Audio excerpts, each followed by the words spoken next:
Hello, I'm Kolarele Sonaike, a barrister at 1 Essex Court, although I am at home at the moment, not in chambers, of course. I thought I would answer some of the more common employment law questions that are being asked by many during this coronavirus shutdown. It's a very uncertain time for many people, of course. Now, this is legal opinion, not legal advice, so you shouldn't rely on it specifically. But if you do need legal help during this period, just reach out to my clerks at Chambers and they will point you in the right direction.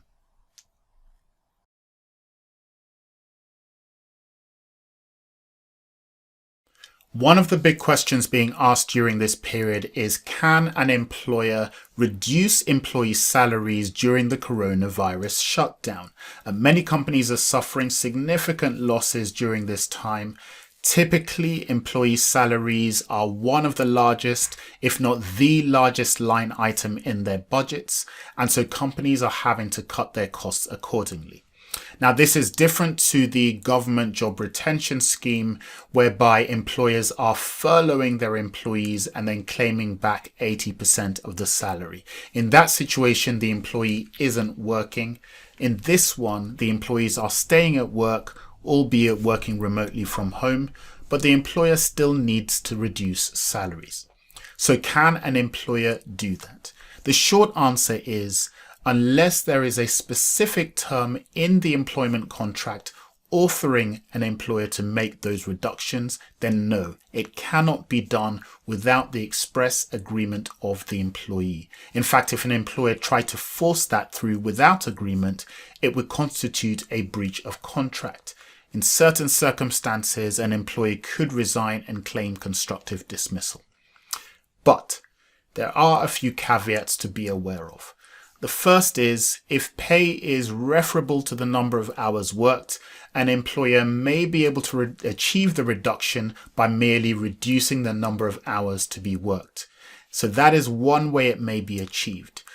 The other problem is that if an employee won't agree to the reduction, but the employer can't afford to keep its employees at the same full salary, then an employer may be faced with the situation of having to dismiss its employees and then offer to re-employ them at the lower salary grade.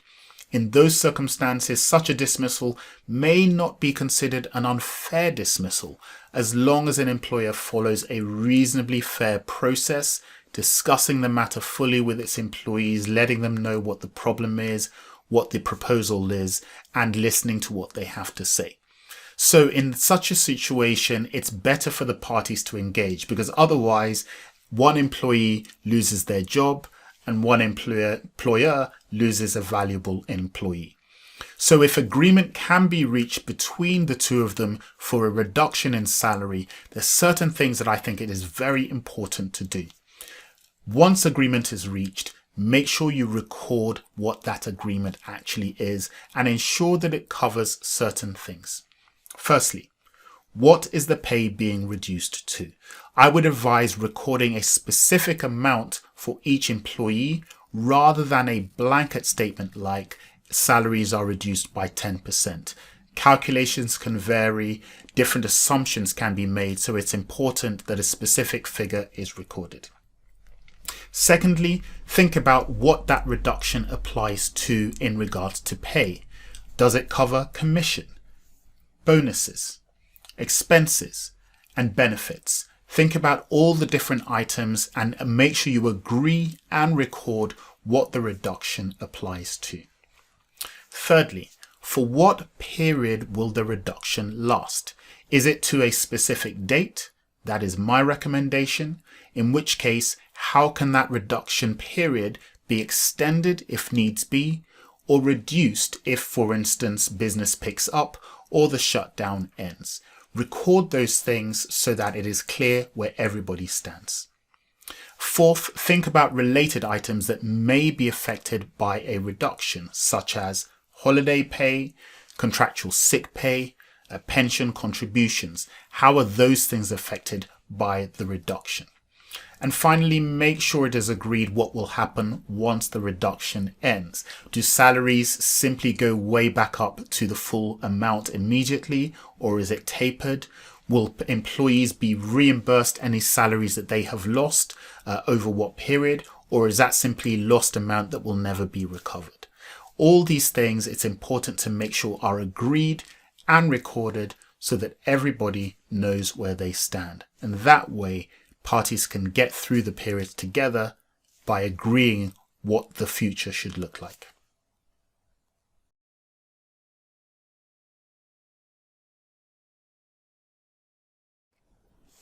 Another question being asked is, can an employer rely on a term in the contract that reserves the right of the employer to make any changes to those contracts as the employer sees fit? Now, such clauses are not uncommon in certain contracts, but it's important that you read the context in which those terms are written. So is it within the contract in a part that's talking about a specific area, such as number of hours or amount of pay per hour, for instance, the ability to include bonuses or withdraw them as necessary? Or is it a more general term that just says literally an employer can change any term they want at any time? If it's the latter, then there are still considerations that have to be factored in. For instance, an employer won't be entitled to simply make wholesale broad changes without any consultation and for any reason at all, even if there isn't a legitimate business need.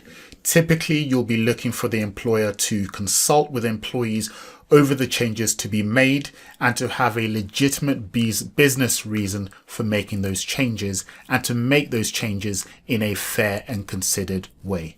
If that is the clause that's being relied on and the employer acts in a reasonable manner, then chances are the employer will be entitled to make certain changes and for that not to be considered a breach of contract. But it is a very, very difficult thing to achieve without running into trouble. By far the best approach is for the employer to negotiate and discuss and agree things with its employees so that these changes are brought in amicably rather than in an atmosphere of hostility and distrust.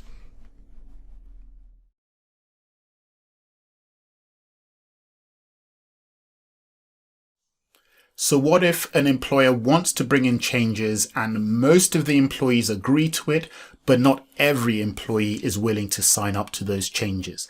Can an employer simply go with the majority decision and impose the changes on everyone at the company? Well, again, the answer is it depends on the contract, but let's be more specific. Unless the employee's contract contains a clause that authorizes an employer to rely on a majority decision, such as, for instance, collective bargaining with trade unions, then no, an employer cannot impose any changes on an individual employee just because every other employee is willing to agree to it. An employer would be entitled to say all the others would have those terms, but not this individual employee, and then decide how to deal with things with that employee as seems appropriate. In some circumstances, it could be, fine, we'll leave that employee's contract as it is. In others, it may be, I'm afraid we have to dismiss you. And it will be up to you as to whether you want to go with that or not. So yes, an employer can make changes, can generally go with the considered will of the majority, but an employer cannot impose that will on every single employee unless each individual employee agrees to it. Again, it's a question of looking at contracts and seeing what they say, but generally you should go with the philosophy that unless the parties reach agreement, there is no agreement, so things stay as they stand unless somebody takes an action, for instance, like resigning, or for instance, like dismissal. Once again, though, my recommendation is have discussions. This is a challenging period that nobody predicted. The best way is to reach agreement so that we all get through it as safely as possible.